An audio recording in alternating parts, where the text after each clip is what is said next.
Breaking news. Within the last 90 minutes, we got an update on the condition of Tiger Woods. He is awake and responsive. According to doctors in Los Angeles, quote, fractures affecting both the upper and lower portions of the tibia and fibula bones were stabilized by inserting a rod into the tibia.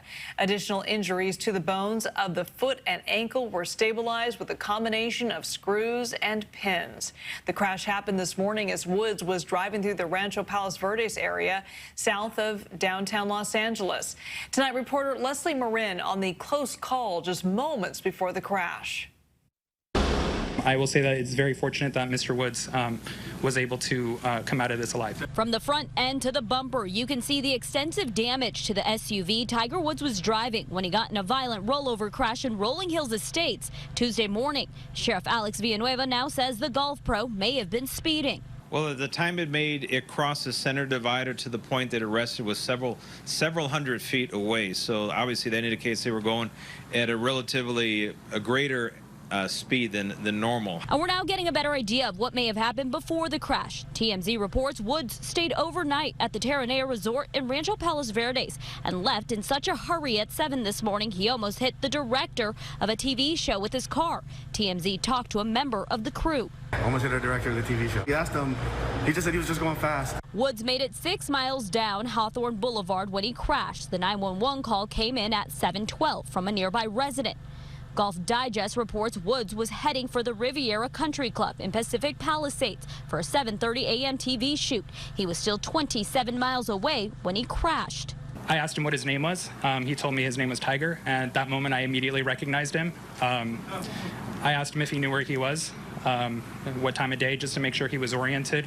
He seemed as though he was lucid and calm. Deputy Carlos Gonzalez was one of the first rescuers on scene. He says Woods had major injuries to both of his legs, but Gonzalez credits 2 key factors he believes saved his life. The nature of his vehicle, the fact that he was wearing a seatbelt, I would say that it greatly increased the likelihood that it saved his life. Right now, investigators don't believe impairment was a factor in the crash. They say the stretch of road Woods was on is a trouble spot for speeding cars and deadly accidents. People who live in the area are used to having to watch their speeds. We spend a lot of money on brakes per year because you really need to ride them as you're going down this grade. Lesley Marin reporting there. Woods was struggling with his health even before this crash. He recently underwent a 5th procedure on his back in hopes of competing in the Masters in April. Sports director Dennis O'Donnell continues our team coverage with more on what the future might hold for Tiger Woods. Dennis? Ken, Liz, it's going to be months before we know the toll the injuries have taken on Tiger's body. This we do know. There is a blueprint for a comeback if Tiger is able. 1 under par 69 to win. 1950 U.S. Open in Pennsylvania. Ben Hogan wins his 4th major championship just 16 months after he collided with a Greyhound bus on a foggy Texas bridge with his wife Valerie in the car. They survived, but Hogan suffered a broken leg, pelvis, and collarbone. They said originally that he would never walk again, and then he came back. KPIX golf analyst John Abendroth remembers his 6 major championships Hogan won after the accident, an unthinkable accomplishment that made a big impact on Woods back in 2018. He got hit by a bus. With the pain he had to endure, the things he had to do just to play, the wrapping of the leg, all the hot tubs, and just how hard it was for him to walk, period.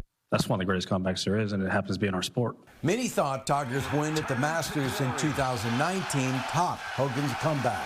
Now, the sports world is hoping there's another chapter in Woods' career to be written. He is one of the amazing competitors ever in sport, and I got to think that he's gonna give it a great run to come back if he can. One big difference here, Ken, Liz. Ben Hogan was 36 at the time of his accident. Tiger Woods is 45. There's a long road ahead for Tiger. Never bet against Tiger Woods, though. He's got the strength to do it if he can. All right, Dennis, thanks. We'll check back in with you in just a few minutes. Well, everyone from former presidents to notable Bay Area sports figures are sharing memories and support for Woods on social media. We invite you to do the same using the hashtag KPIX.